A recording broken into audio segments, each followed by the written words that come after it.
Part 2. You need 12 of these. Let's go. Count. This is gonna go fast.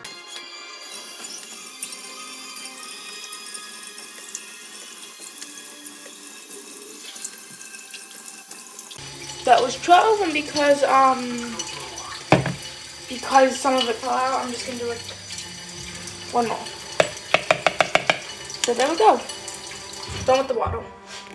Alright, next.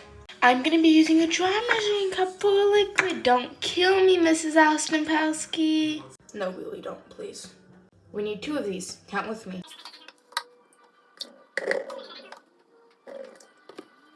That was 2. Now we need to crack the eggs.